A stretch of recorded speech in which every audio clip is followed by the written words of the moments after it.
Welcome to the Secrets Women Keep podcast. I am your secret keeper and confidant, Lauren White. I'm a qualified counsellor and sexologist, facilitator of all things turn on, author of Permission, and a witty, highly intuitive lounge room dancing introvert. I help you as an exceptional woman in entrepreneurship to see, love, and trust all the parts of yourself, especially the unseen. Let's pull back the curtain, light the candelabra, and lift the veil. These are the secrets women keep. Hello, and welcome to the Secrets Women Keep podcast. I'm your host and confidant, Lauren White, and today we have a very stylish guest. Her name is Penny Bennet. Penny is an Australian with a career in London, committed to evolving the personal style of women for more than 10 years. Prior to this, she was immersed in the behind the scenes of UK and global television production, where she ended up meeting her beau and now husband, Zai. She's the head honcho of Penny Bennet Styles and creator of My Wearable Wardrobe, and she has a long-standing position of teaching at the London College of Fashion. She's a kind, funny, beautiful Pisces and a bit of a closet weirdo. And I'll also mention she is my sister. Here to talk the secrets of exceptional style is Penny. Penny, welcome to the podcast. Oh, thank you so much. I was trying to hold back a little bit of a giggle there. Thank you. It's good to be here. Okay, cool. Yeah, don't hold back. No one wants holding back on the Secrets Women Keep podcast. Otherwise it's not, it's not as juicy a podcast to listen to. So please, from now on, don't hold back. Expose everything. As long as I don't slip into the sister language that no one else is going to understand, I'll try and be professional. No one else understands. No one else gets it. And that's the way we're going to keep it. That's our secret language. No one will be exposed to that on this recording. I will hold all of that in until we hang up, and then it'll all be like unleashed.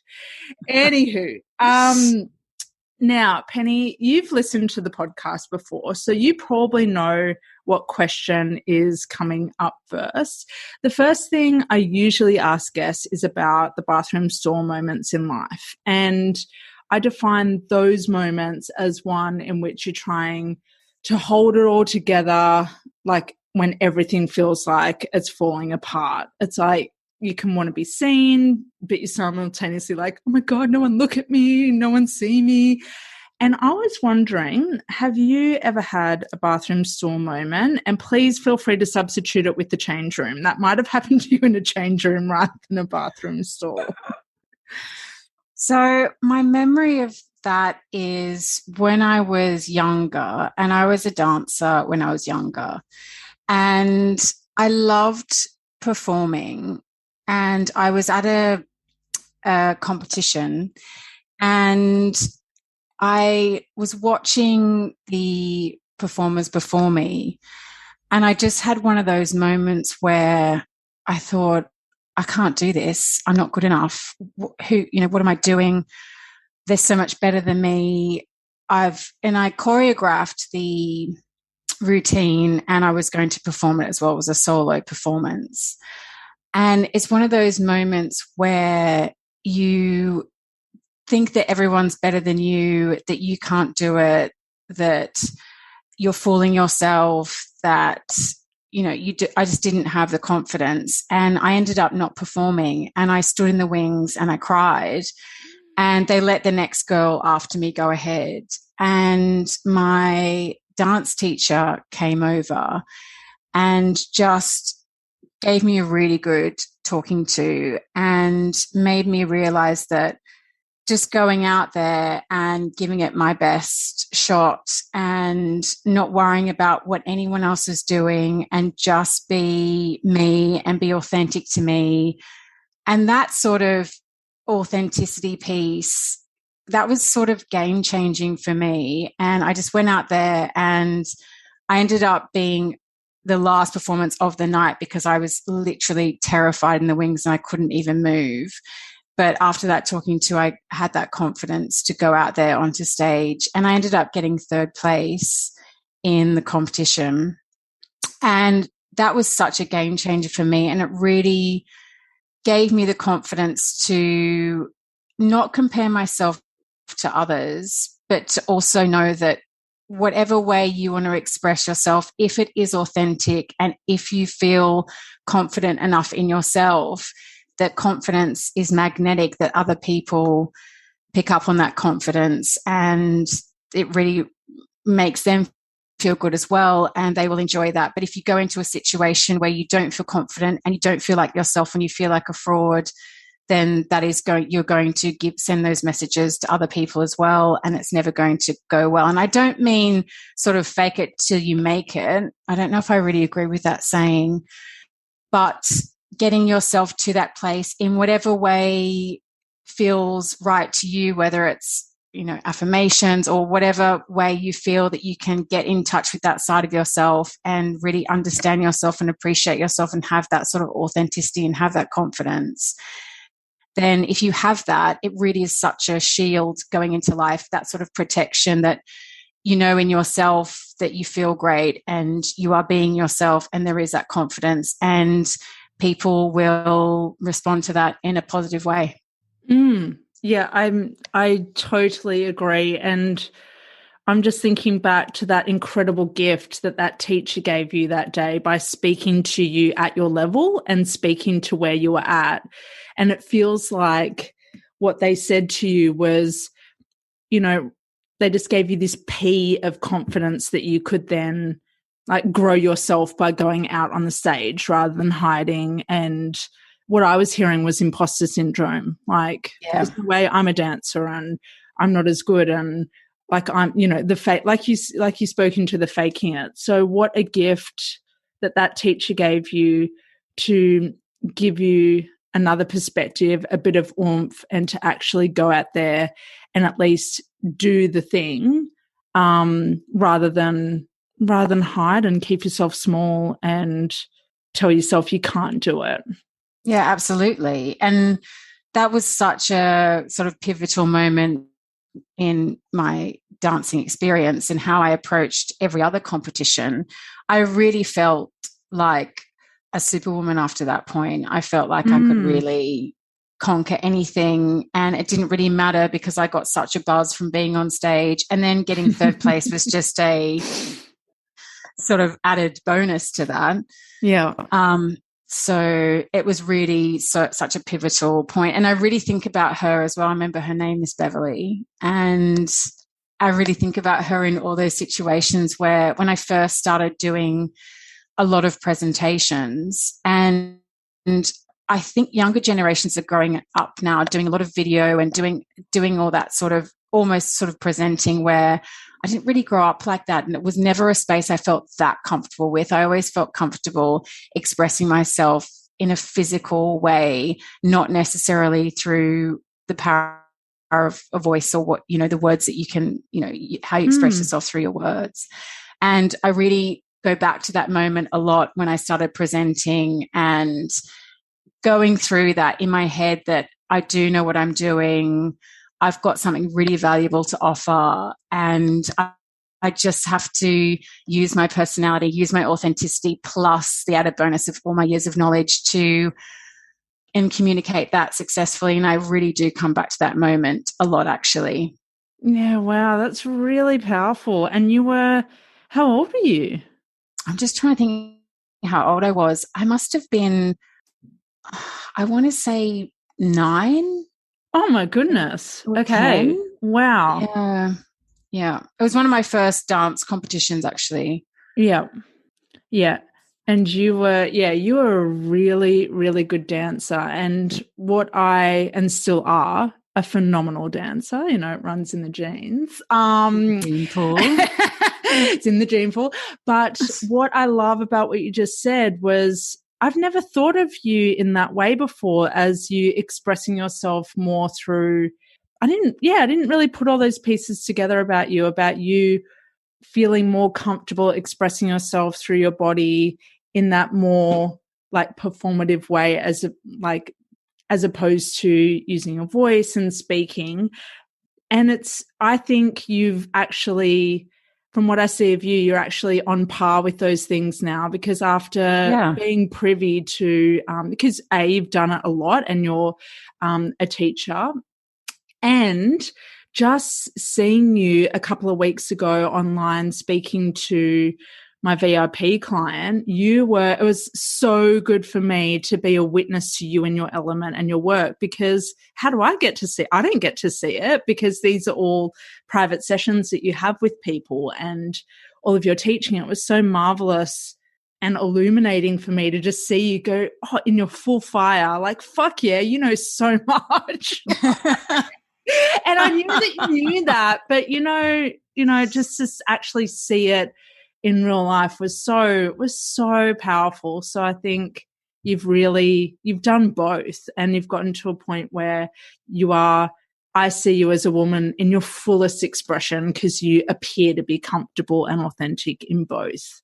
Yeah, it has been a journey, and I think that's why I always felt comfortable with clothes, because it is another form of expressing what is going on the inside and how you think, feel, and then it affects how you behave. And I think that's why I always felt comfortable dancing, performing, and using clothes as an expression. That was definitely my absolute comfort zone. When I was in a classroom and the teacher would, ask questions of the class, and then she'd say, "Penny, what do you think?" Literally, my whole body would just tense up. I didn't want to say the wrong thing. I didn't want to sound stupid. And it took me a while to get to that point. And as you say now, I absolutely feel comfortable in both arenas, both expressing myself visually through my clothing, but also I feel really comfortable expressing my experience and my knowledge through words. But it did take me, it was a real sort of journey, and my career has really helped me to do that. I remember the first time I was asked to present, I was absolutely terrified. And it wasn't, I know now how I present now and what I deliver now and how much I've improved. But, it is that journey, and you have to go through that journey. But I have definitely, as you very beautifully have said, and thank you, because I really do feel I'm at that space now where I feel really comfortable in both arenas, but it definitely has been a journey for sure. Oh, yeah. Yeah. And there's complete symbiosis. It's like one feeds the other. It's all. Absolutely. Yeah, it's inextricably linked. Yeah. Yes. Yeah, exactly. Yeah. Exactly. Yeah. And I love it. It's just so beautiful to witness. And this is what I love about maturing and aging, is that process happening, that, the pieces are coming together, all the shitty presentations that you did, all the poor outfit choices, and all the great presentations, all the exceptional outfit choices, all of it just informing and nudging to feeling in completely congruent and completely aligned and in your fullest expression when you do speak, when you do present, when you do work with someone, and knowing that you can back up what you say, that there's, unwavering is what I'm trying to say, that unwavering, unshakable style and poise and wisdom all coming together. Definitely. And I think a lot of my clients really struggle with the idea of the connection between how they're presenting themselves physically and through their clothes and what's going on the inside. And that's a journey that I go on with my clients as well. So really understanding who they are as a person, but also how they want to feel in their clothes. That connection is so important. And that's when you see someone who really feels really at peace with themselves, is present and feels confident, because they have that connection between what is going on the inside, who they are as a person, their authenticity, and they can express that through what they wear as well. There is that real connection there. You cannot separate the two. It's really important that I deep dive, and I love deep diving into that side of things, like how my clients want to feel in their clothes, who they are as a person. And that really informs my decision in terms of this sort of style journey that I want to take them on. And a lot of the time it's not about reinventing the wheel. It's just about updating the hubcaps, because they know what they like, or importantly, they know what they don't like, but they just don't know how to express it really successfully. And going on that journey with someone is so beautiful, because I feel like I came at it from the opposite side, that I always felt really comfortable with the physical manifestation and using my body and clothing to communicate how I was feeling. But, I was still working on the sort of, the inside and the authenticity piece. I was still working on that. So I love going on that journey with my clients. It's really satisfying. Yeah. Yeah. And you mentioned it's like with most of your clients, you feel like they're almost there. Like you can see how they've put those pieces together or those ideas together, and like sometimes do they just need some glue to just help it all like come together? It's like, oh, okay, I can see why you chose this and why you're drawn to that. Is that usually who you're working with, or are you usually working with people who are not a few steps back, but like in a different place of like, I just need a complete overhaul. The inside's okay, but the outside doesn't reflect it? It's a real mix, which is also why I love what I do, because I love variety in my work. And I love that I attract that cross-section as well. I have a mix of clients who have incredible style, who know themselves so well and have a really good eye for choosing things, but don't understand necessarily how to put it together in a really creative way. They can choose pieces that they know reflect themselves, but it is that outfit coordination that they find really challenging. But then I also work with a client who hasn't prioritized themselves for a very, very long time. And this can be, 5, 10, even 15 years. So we're really they've got to that point where they've just given themselves permission to prioritize themselves. And that really is the real sort of starting point for this journey. Is there, and they say that a lot of the time in the email that they send to me, the initial inquiry email, is that, I haven't prioritized myself for so long, and I'm really ready to make the most of myself and not put myself second to or third to my husband and my kids. I've even had clients who said she spends lots of money on her horses but can't spend money on herself. So that permission piece for those clients is such a huge, the fact they've just given themselves permission, they already feel like they can just feel their whole body relax, because they know that they're already starting to take that sort of stress, confusion and overwhelm away, because they've started to give themselves permission. And then it really is, because they haven't prioritized themselves for so long, it really is starting that journey where they need to reconnect with who they are at this age, because all their clothes that they have in their wardrobe really reflects who they were 10 years ago. And we don't exist in a vacuum, and fashion doesn't exist in a vacuum either. It's a constant evolution, and I really value that sort of evolutionary process, and I get a real sort of buzz from that as well, understanding where someone is now, but also where really anticipation is a huge part of what I do as well, anticipating where they are, where they're going. I love that sort of journey as well. So for a lot of clients, yes, I'm understanding where they are now, but what they want from me is also that they're investing in themselves for the future. Yes. That sort of evolutionary piece, which actually is probably my favorite part, because I'll get them in a changing room and they'll be, I never would have thought of that. I love it.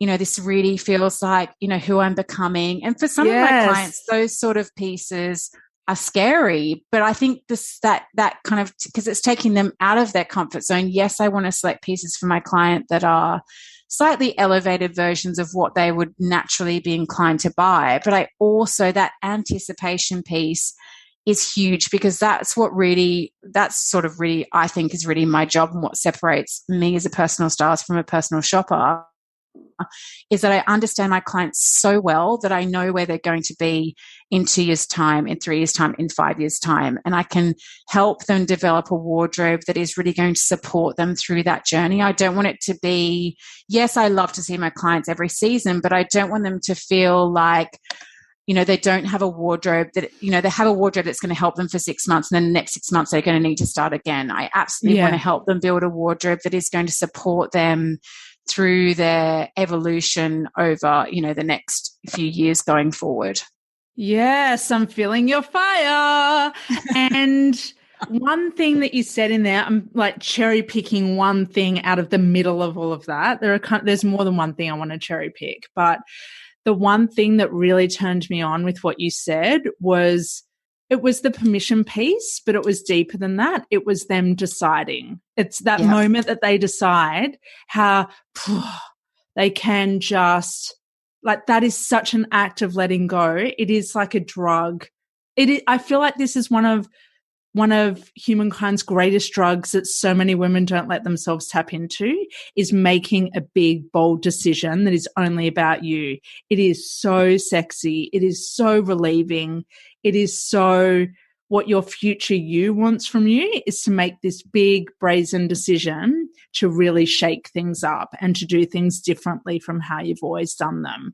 So I really want you all to hear that, whether it's always about deciding to transform something about yourself.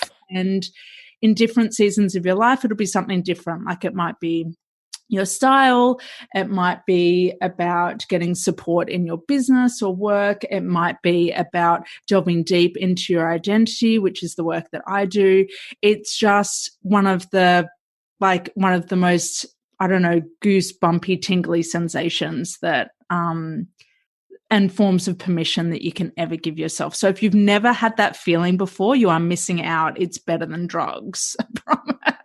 Yeah, absolutely. It's prioritizing your images, or, as you say, whatever help you need to get there. Absolutely. For me, I really think it's practical, it's empowering, it's joyful. It really, from an image perspective, giving yourself permission really helps you to sort of focus on what's important, not worrying about whether you're sort of pitching it right, doing yourself justice. It has that practicality to it where you can go into any sort of situation and you're not thinking or worrying about what you're wearing, because that is so boring. Really going into a situation, you think, oh, God, look, they're all dressed up and I'm not. Or you've gone to a board meeting and, you feel like your image is letting you down in some way. Going into those situations and having that sort of moment where you think, oh, I'm underdressed, or I'm overdressed, or, I haven't quite pitched it right. That is such a waste of energy. And I love clothes, and obviously I spend a lot of time thinking about it. But for my clients who are busy and who are very successful in what they do, and have families and have hobbies and have husbands and relationships they need to maintain, any sort of energy or time they're spending worrying or stressing or feeling overwhelmed about their wardrobe and their clothes is an absolute and utter waste of their time and energy. And I really want to remove that and really just empower them so they can stop resisting, they can show their authenticity. And, when, it's very cliched, but, when we look good and we feel good, there is that sort of confidence and there is that magnetism. And it's just sort of it's a snowball effect, and it's very cyclical as well. Yeah. Yep. And how should I put it? My experience is when you show up to something where you need to be in your magnetism and you've got the right outfit and your voice doesn't waver and there is complete alignment there, you don't ever want to put yourself back into the position of last minute stress, not knowing what to wear, constantly thinking about what you're wearing while you're there and feeling like it's not up to scratch and it doesn't really portray where you're at or who you want to project. You never want to go back to that again. You never do. Definitely. Yeah, definitely. And it becomes that's that whole evolution, the prioritizing that sort of coming back to that again, sort of prioritizing that evolution piece is that, you want to maintain, you're showing yourself in your best light, and you want to maintain that level of always showing up and always it's really about just being present as well, being in that moment, being absolutely who you are, and enjoying those moments and being present is such a huge part of it. Yep, huge. Now, growing up with you, I know that you've always had a good eye for fashion, and it's always been yourself. Like, it's like what I saw of you was it was one of your ways to get out of darkness. And when we first came up with the title for this episode and what we're going to talk about, you were actually a little bit worried, that it wouldn't be emotional enough, like compared to all the other topics I have. But I seem to remember like your purchases being really emotionally driven, like beyond the aesthetic. So there was a lot of emotionality between you and clothes. What do you remember of, like, this period just stands out in my mind, but what do you remember of clubbing in Sydney in the late 90s and how what you wore made you feel? Because you were just you just brought it again and again and again every weekend. And I would love listeners to get a little bit of, bit of the inside scoop on that. But it just comes back to, again, that idea of how you want to feel in your clothes. And regardless of whether it is 90s clubbing or sitting around a boardroom table or going to a friend's barbecue or going to a kid's birthday party, it really just is that real engagement. How do I want to feel? How do I want to feel in that moment? And I really get my clients just to choose 3 words. And it's absolutely something I recommend. Anyone who's feeling that they're not in tune with their image, or they feel like their image is letting them down, they need to press reset. Really thinking about 3 words to describe how you want your image to make you feel. And at that time, I absolutely wanted to feel it really was a sense, as you say, it really was a sense of freedom for me. It really was a sense of self-expression, and even the act of just dancing all night was such a sense of freedom. And I wanted my clothes to support that feeling, to give me that sense of confidence, that sense of freedom, that sense of femininity, or at the time it was all about kind of girl power, that whole like 90s sort of, the Spice Girls were sort of starting to come through, and to use that, it really was. I think that was huge, because we hadn't had that sort of influence before then. And it really was, it really was that girl power moment, and that sense of freedom, and that sense of not being held back, that no one could hold me back in those moments, because I was expressing myself through what I was wearing, but I was also expressing myself through being on the dance floor and expressing myself physically, and I was absolutely in my element at that point. But it really was that connection with, how do I want to feel? And I think about that every day when I look at my wardrobe, and I stand there and think about how I want to feel. And yes, I have the same 3 words that I come back to, but it is a sense of feeling and being in touch with yourself it is on a daily basis.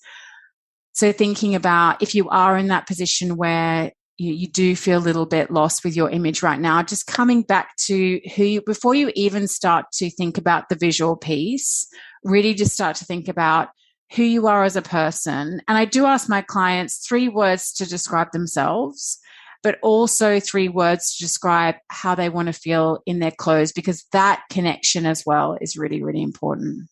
Do you find that 3 words to describe themselves and 3 words to describe how they want their clothes and fashion to make them feel, do those marry up, or are they completely different?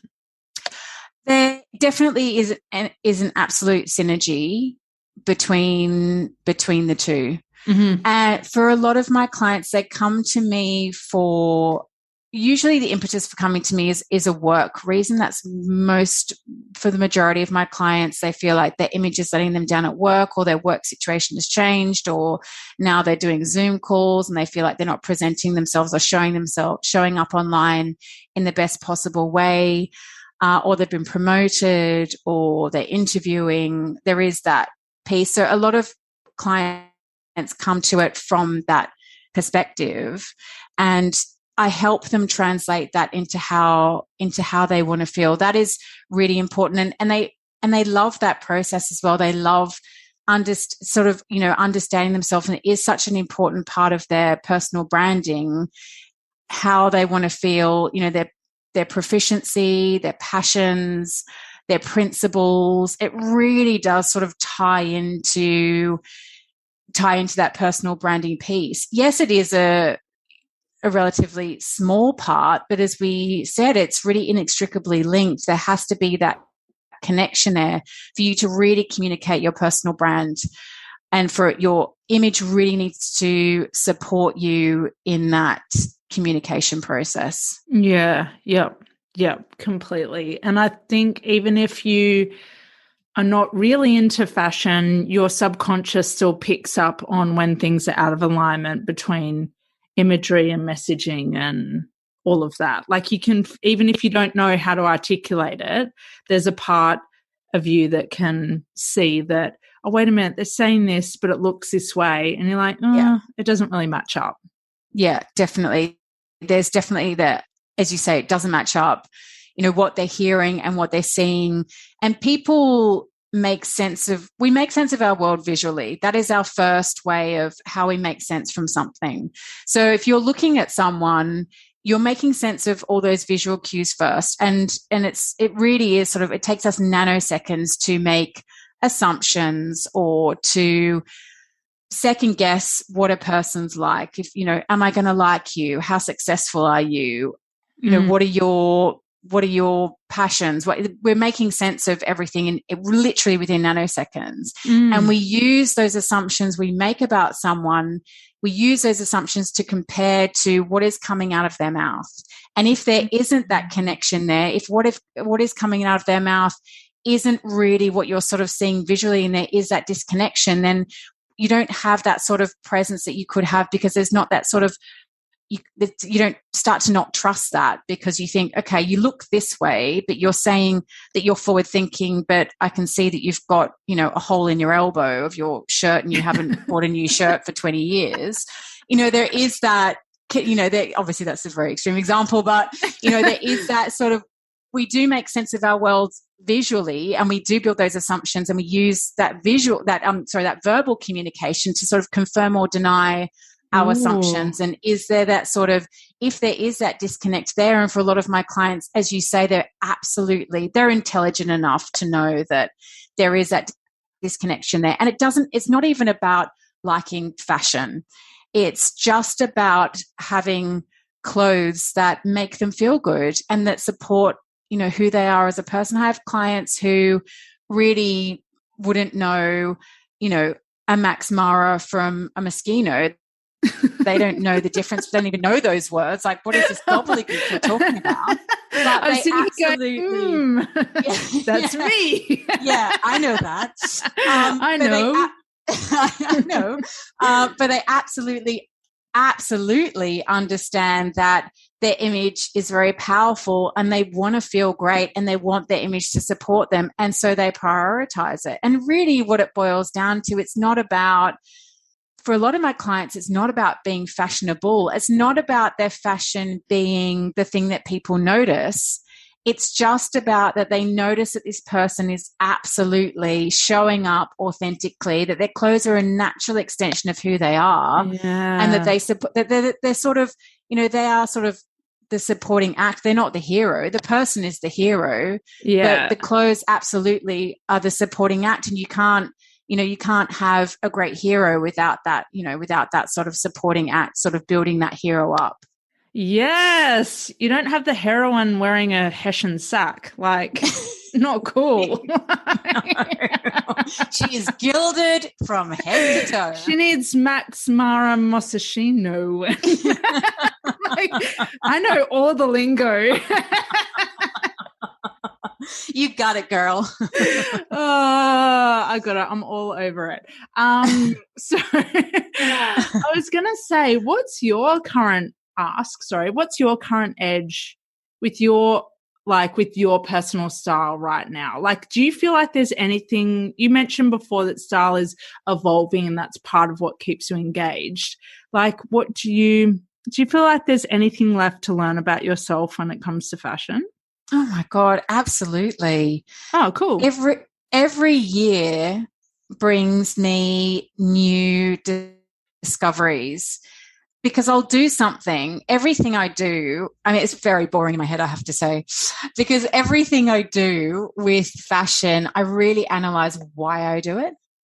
And if I'm doing it or if I'm feeling that I need something, I anticipate that my clients are going to need that as well, or are going to be potentially feeling like that as well. So I really stay in tune with what I'm enjoying wearing, how I'm enjoying wearing it, and analyzing that so then I can translate that and help my clients also evolve their wardrobes in a way that makes, because it comes down to, yes, fashion needs to express who you are, but it also at the heart needs to be really functional. And it's that sort of functionality piece that I'm really thinking about a lot at the moment. What I enjoy wearing, what I'm wearing consistently, what are those fundamental pieces of my wardrobe that are helping me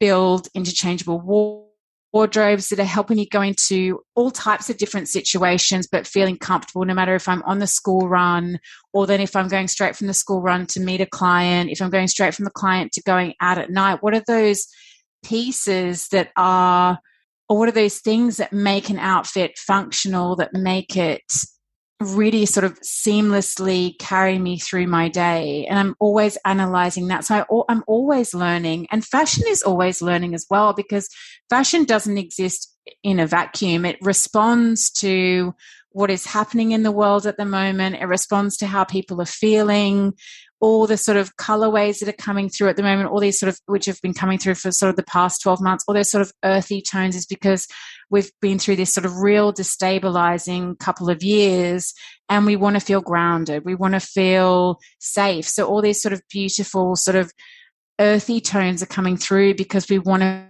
feel, it is that, we want to feel grounded, and we want to feel that sort of connection with, the planet, but also we want to feel a connection with other people as well, because in isolation we didn't have that connection. So fashion responds, and it responds really quickly. So every year I'm learning something, because our world is evolving and we're evolving as mankind. So what I'm doing with my clients' wardrobes now isn't necessarily what I was doing with my clients' wardrobes 10 years ago. Yeah. So it's constantly, I'm always learning, and I'm learning from myself. I'm learning from what my clients do as well. Mm-hmm. And really, I'm like a little sponge, and I really just take it all in, and I'm an observer as well. And I think you are too. I really just love sort of stepping back and observing and seeing what people wear, seeing how people move in what they wear, or their choices, and what choices I make as well, and I instinctively make, or when I'm walking around a shop floor, what I'm instinctively drawn to. And I analyze that, and I think about that, and I use that to help my clients evolve their wardrobes in a really sort of satisfying way, in a real sort of functional way. Because you could have a wardrobe that has 100 pieces in it, but nothing goes together and nothing suits the client's lifestyle. I could have a client who's got 15 pieces in their wardrobe that absolutely suit their lifestyle and are interchangeable. And that is a more satisfying wardrobe. Mm. So that I'm always thinking about how to, because what it boils down to at the end of the day is making life easier and more enjoyable. Because yes, as I said, I think about clothes a lot, but because of what I do. But I don't want to be hanging out with my family thinking about my wardrobe. I don't want to be at a party thinking about my wardrobe. I want to be present, but my wardrobe allows me to do that, because I feel every situation I go into, whether it's I'm going to, the South Bank Awards with my husband, or whether I'm going to, a forest walk with the kids on the weekend, I have a wardrobe that supports me through my life. And that means my life is very stress-free and it's very enjoyable because I'm wearing something that communicates who I am, but is also appropriate and allows me to be present and allows me to enjoy. Yeah. And you used one of my favorite words, my word for the year, which is satisfying or satisfaction. That's my favorite word this year. And I wanted to put a little spanner in the works. I feel like the last 18 months or so, with everything going on, the last thing I wanted was grounded, like in terms of I don't know, in terms of coloring, like I actually feel like, and you've witnessed this and we've talked about this, maybe not in this exact way, but I feel like I needed, like last year actually woke me up to how much more color and texture and vibrancy I need, not only in my surrounds, but in my wardrobe as well. Like the last 18 months actually got me a lot out of safety and palatability when it came to what I wore. Do you know anyone else that had that experience? Like I'm wearing like red sequins now. I don't think I ever would have done that 18 months ago, but I actually need that vibrancy now, mainly because I'm feeling more vibrant on the inside, but also because my senses just need stimulation. Did you see that with anyone else? Yeah, definitely. I think it's been more of it's been that sort of evolution, and all the collections that are coming through for, well, obviously I'm in the London, so it's autumn winter that we're looking at, which is going to be the next season. A lot of those collections are more celebratory because we've kind of come through this period of, trouble, and now we're sort of ready to come out and we're ready to celebrate. So there absolutely has been that side as well. And clients, especially for online work, clients are absolutely wanting to invest in color that really accentuates their face, because we've been really sort of over, now that we're so focused on Zoom, or that is going to be a huge part of a lot of my clients' working life now, we really are reduced to that influencing triangle, which is from the top of your head to both, to each point of your shoulder. So really that is, the power has to be in that sort of influencing triangle, and color has been such a huge part of that. And I was still working through lockdown. A lot of people were surprised, like, why do people need to buy clothes? We're not going anywhere. But that was absolutely what I was doing most of the time through lockdown, was looking for what I call Zoom tops. So tops that are in really sort of beautiful colors that not only look great on camera, but also are going to look great against my client's skin. And there was that more of that experimentation with color, because again, it just shows that, that sort of self-awareness, that they know that they look good in a certain color, and it may not be a color that someone else would think about. It's like, oh, I never would have thought about, pale yellow, but it looks so beautiful on you. It just shows that self-awareness. So color was a huge part. And I'm not saying, we're all going to be wearing sort of drab, I don't think brown is drab, but sort of those earthy tones, for a lot of people, they feel sort of rich and feel luxurious. And someone who suits those sort of tones, really, it is such a beautiful sort of, as I said, rich and luxurious sort of look. But yes, from the flip side, people who look really great in bright colors really want to celebrate that and use color. It was more about the fact that color became such a important part of my client's image, where it was always important, but it became even more important. I agree.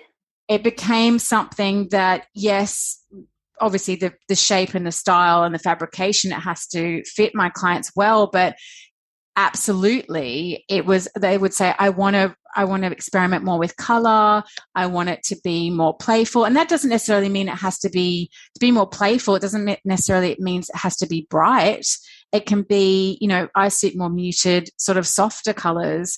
But it's just about expanding that breadth of what sort of colors they have in their wardrobe and being a little bit more playful with it, whether that means brights, whether that means those sort of beautiful, rich, sort of burnished, earthy tones, or whether that means the pastel sort of palette, whatever that means for my client. It was absolutely something that it was a focus. So you're right. It was just about bringing that color piece just became the real sort of impetus for clients wanting to shop or wanting to evolve their wardrobe around that color piece. Because color is so emotive. It is. It really does affect, how we feel. And I really do use color to communicate how I feel as well.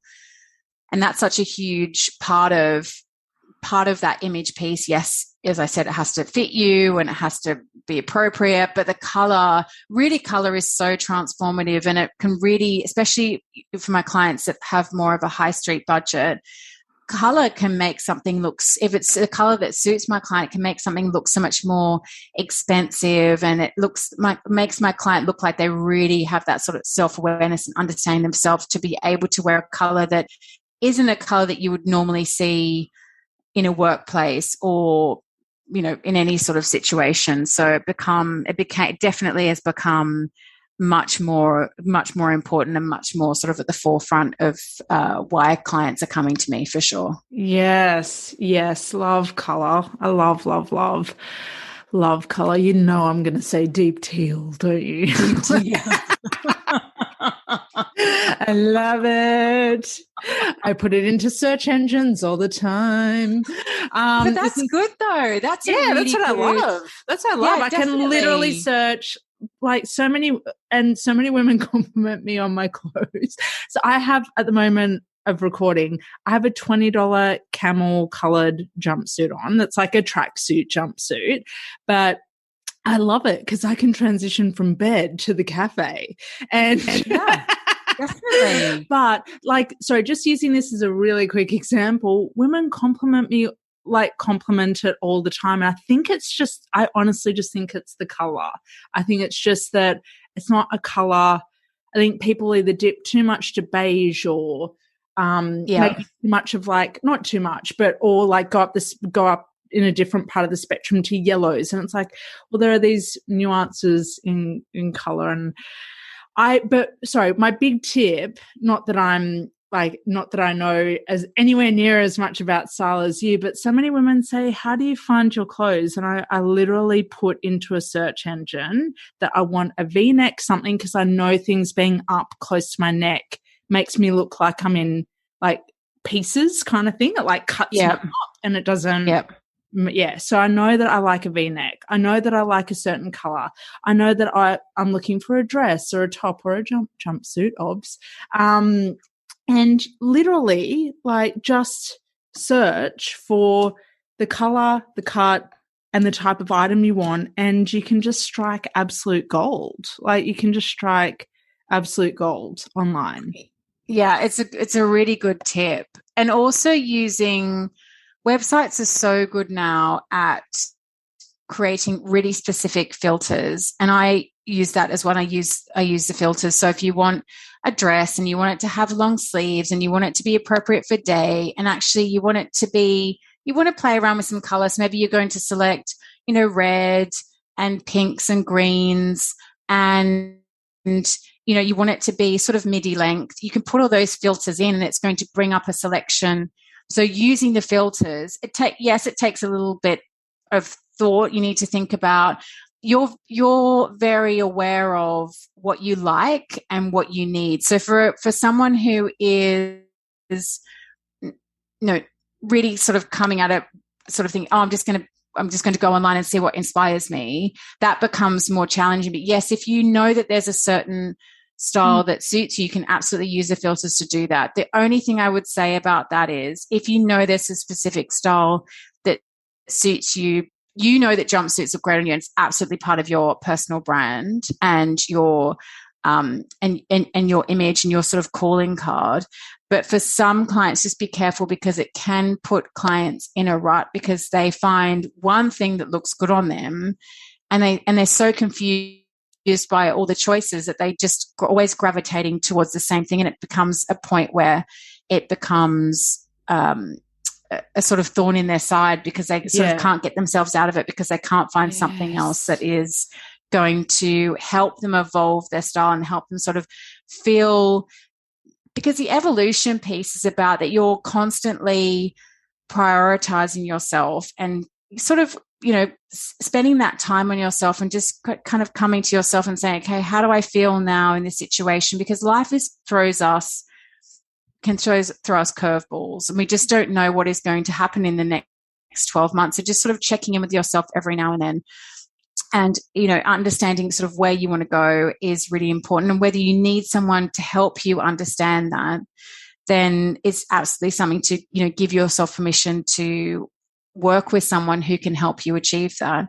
But you have a very good sense of what looks good on you and how you want to feel, and that the jumpsuits give you that sort of freedom no matter what you're doing, and they really complement your body, and you have a really strong sense of what looks good on you and what doesn't. But for some people that don't have that sort of sense of self and sense of how they want to communicate themselves through their image, it is worth working with someone who can help you get to that point. Oh, definitely. And I should add that, you know, I have sent you 1 or 2 late night messages asking for advice. So I do need to slip that into the mix. That with 55 different jumpsuit options. I have received advice.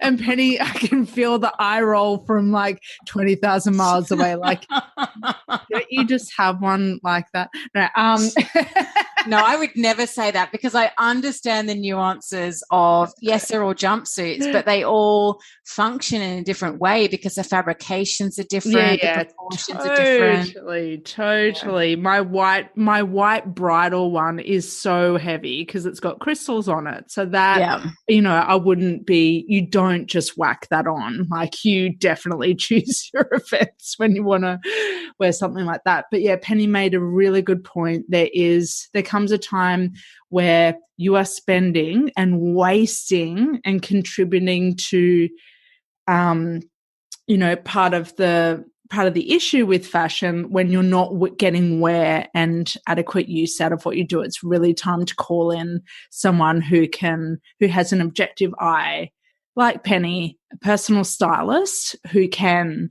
give you another way of going about things in order to create that sense of satisfaction and create that sense of ease, for sure. Like, don't waste any more years wearing grey T-shirts. Like, no more. Cut the cord, get yourself some colour, get yourself some other cuts, and start to really have the outside match the inside. And it's a whole new level. It's about, and I feel like it's about sometimes moving things from easy, like, oh, it's just easy for me to grab this because I know it and it's familiar, to ease, which is completely different from easy.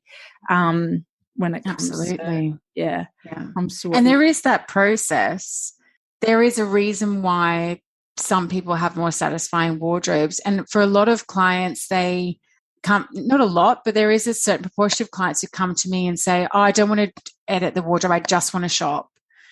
Because they feel like shopping is the answer. But for most people on this planet, shopping is actually the problem, not the cure. Yeah.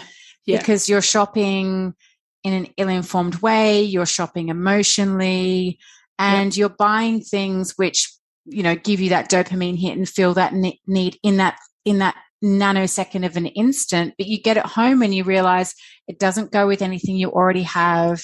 You don't have shoes to wear with it. You need a jacket to go with over the top of it. And suddenly it becomes, and you think, oh, it's fine, like, I'll wear it at some point, and you throw it in your wardrobe, and then, you know, months later it's still sitting there with the tags on it. And then it just we hold so much emotion in our wardrobes. And every time we walk into our wardrobes, we look at things and we think about when we bought them, how much we've worn them. We really hold all that emotion. So you're looking at that piece that has a label and think, oh, you know, I wish I never bought that.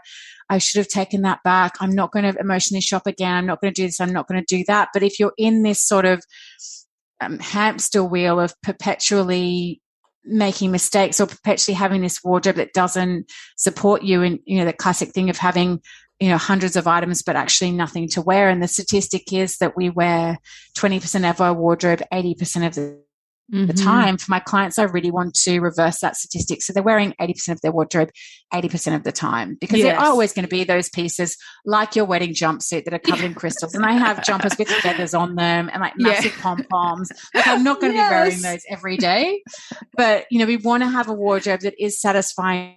And so getting someone to help take you through that process, and you will feel lighter, it will feel easier, it will be, you really won't look back. And we just, to use M&Ms, we only get one shot and that's it. And all clients say, oh, I wish I'd done this years ago. Why didn't I, why was I putting it off?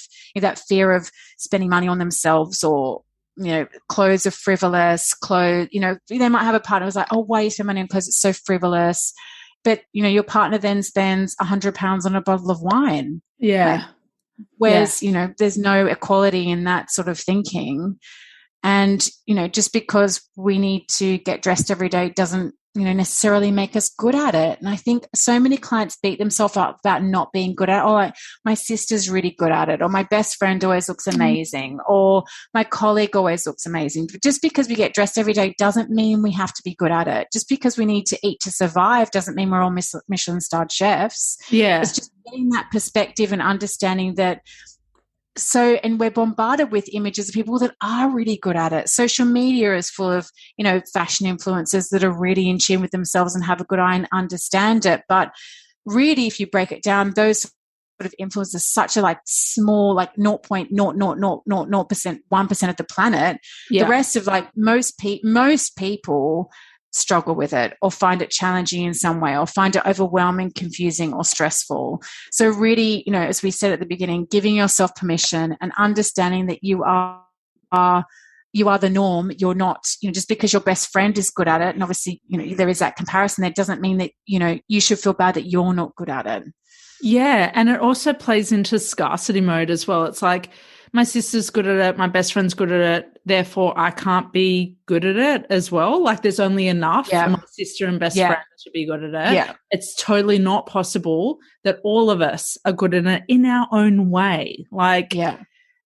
It's there's no room or space for scarcity. Let's go into abundance. Like, we can all look amazing and have exceptional style. And be in full ownership and fullest expression in our own way. And it is that ownership piece. And it isn't even about what's sort of in fashion and what's good taste and what's bad taste. Really, what I don't like is no taste. I don't like someone who really just doesn't engage with it at all, regardless of whether it's someone who, if there's someone's got a very strong sense of style and they want to communicate that in that way, that is what I value, that they really spend time on themselves and they express themselves in whatever way that they feel comfortable. If I see someone walking down the street feeling confident in something, that makes me happy, regardless of whether it's a style that I like for myself or not. I appreciate that confidence. And you do look at that person because they're walking down the street feeling amazing in what they're wearing. So it's not even about your best friends saying, oh, I don't like that skirt. If you like it and it looks good on you, that is what's important. Thinking about, that, as you said, it's not about good. For me, it's really not about good taste and bad taste. It's about really understanding who you are as a person and what is going to suit you, and that you might have a totally different body and different coloring to your best friend. I have this all the time when I do wardrobe edits. Like, oh, my sister gave me this, and I'll look at it and it'll be a color that'll be totally inappropriate for my client, and I'll be, oh, so what does your sister look like? And she'll say what her coloring's like, what she looks like, what her body's like. And it makes total sense. She's bought that thing thinking, oh, I really like this. Yes. And it's cool. And so because I've said it's cool and I like it, then therefore my sister should wear it and she'll be cool and she'll be, but it's not appropriate for that person. So it's all about that, individuality, that authenticity, and really expressing yourself the way that you feel most confident, not trying to fit in. And I know how hard that is for a lot of people. There is that sort of, depending on, and as you said earlier about growing older, you really sort of lose that sort of pack mentality where you feel like you have to fit in that sort of way, and you really appreciate, who you are and who you're sort of evolving into, and you have that confidence to do it. And I know how hard it is for a lot of people, and I have clients whose husbands really also dominate what they wear and their fashion choices as well. And I know how hard it is for a lot of people, but really, as much as you can within the environment that you're in, really communicating who you are as a person through your clothes and staying true to who you are is so, so important. Yes, I can feel your conviction. It's like, it is like you are, I can hear all of your years of experience coming through with all of this. And you've just given such sage wisdom tonight, Pen. My final question is normally around leaving women with 3 things. And it's like, I'm not even going to do that tonight because I think you've given us so much, such beautiful messaging about why it's important what we wear and how we can be in ownership of that. So I think there's enough. There. It feels really full and really whole to wrap it up on that note with you, because you're very far from the girl who didn't feel enough on the side of the dance floor performing. Like you are miles away from that now. Yeah, definitely. It's so nice to think about it in that way. And it's part of the reason why I love your podcast, because hearing that evolution, obviously it's something I've talked about a lot today, something that I value so much, and hearing that evolution of, all the people you've had in your podcast and how they've grown and evolved and learnt from that experience. And it's part of who they are today. It's such a beautiful thing. It is beautiful. And the thread is women helping women. That is the thread. That is the secret sauce to every single guest that I've had on the podcast, is women helping women, and women being supportive of that individuality within their friend, within their sister, within their colleague, within within whoever it is that they're supporting. That is the thread. And that's what you do for women. It's what you do for me. And then I'm able to do that for other women. That's what creates, that's what really supports that evolution. So it's really so satisfying to help another woman be the hero and you be the guide. Totally. That is really part of the reason why I got into this is, at first I was like, I want to help people, but really what it boils down is, I really wanted to be that guide to help someone become that hero and become that lead in their own life. And I love that, I love that process. There's nothing like it. Yeah, 100% agree. I think we're doing something very similar, just from a different angle in our work, but all of it has the same, like the mission is very similar, and that's about, helping women to become the hero, people to become the hero, and for them to be in their fullest expression, like all areas, like not holding back in any way. So, I love that. Who would have known growing up that, like, I know, this is I love it, but I know. But I've just loved, and I know we talk about it a lot, but I've just loved watching your journey as well, and how you've evolved, and that we, as you say, that we have gone on this. We really have gone through a lot through all, our whole life. We've always supported each other, but that we're, even at this point in our lives, we still have that bond and that support, and that we are, we've always our lives have sort of gone on a parallel, where we're doing similar things in different spaces, as you say, but really sort of on that sort of parallel trajectory. It's really, again, I just love watching you. It just makes me so happy. Oh, cool. Likewise, it makes me so happy. And I'm really excited when I change from, primarily being a sexologist. Like, what I'm doing now fits in so much more with your work, and that excites me as well. It's like, now I can collaborate with my sister, because there's more alignment there between what I'm talking to my clients about and how personal style comes into that. Whereas when I was solely talking about, for the most part, what happens in the bedroom, that was sometimes a part of the discussion about their libido on the outside and the other things that they do, but now it's like it's a bigger piece, and that really that excites me, that there's more room to collaborate and yes, have some sneaky conversations. So Yes. Penny, last question. Where can we find you online? Can you tell our listeners how we Yes, the best place to go is mywearablewardrobe.com. And because I've created a 7-step guide that is going to help you understand how many outfits you need in your wardrobe. So if you're really feeling overwhelmed and confused by your wardrobe, the first thing you need to do is really understand how much you need, because that will then inform when you're editing your wardrobe. You know, if you're holding on to something, if you work out how many outfits you need or how many outfits you need for different parts of your life, you'll be able to let go of things that you know don't really fit with your life anymore with confidence. So that's the best thing. The best place to start with a wardrobe edit is really understanding how many clothes you need, and that will help you edit your wardrobe successfully. And that will also put you into it also give you more information about my course that's coming up, and it'll also give you information weekly about how to move your style forward, really practical advice on how to evolve your wardrobe, and that will set you up with that as well. Penny's emails are fucking epic, and I mean that without the bias. I love your emails. They are so helpful. You're just speaking to every one of your subscribers so personally with what, you know, our concerns are, and they are so generous. Your email, like your ongoing emails, are just so generous. So please, although Penny's got a beautiful Insta profile, get onto my Wearable Wardrobe, because yeah, her advice is just so sage, and so it's all killer, no filler. Brilliant. Yeah. Absolutely. I just think it's important. Just, you know, being stressed about your wardrobe sucks. So yeah.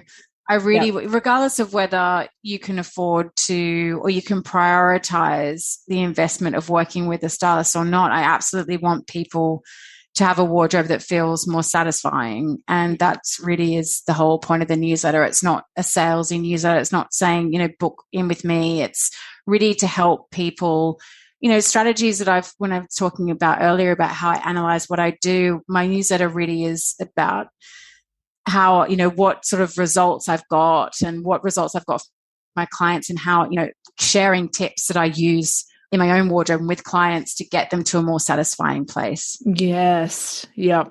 And you're the queen of satisfaction. I'm learning from the best. Oh, that laugh. Thank you so much, Pen. I've loved today's episode, and it's an thank you. Gold. It's been a joy. Yay. Thanks so much. You're welcome. I have no doubts that this episode has contributed to your understanding of your secret self. If it's activated you, and I have no doubts it's activated you, can you take the next saucy step and share this episode on Instagram? Be sure to tag me so that we can create an even bigger impact of women feeling seen, heard, and understood.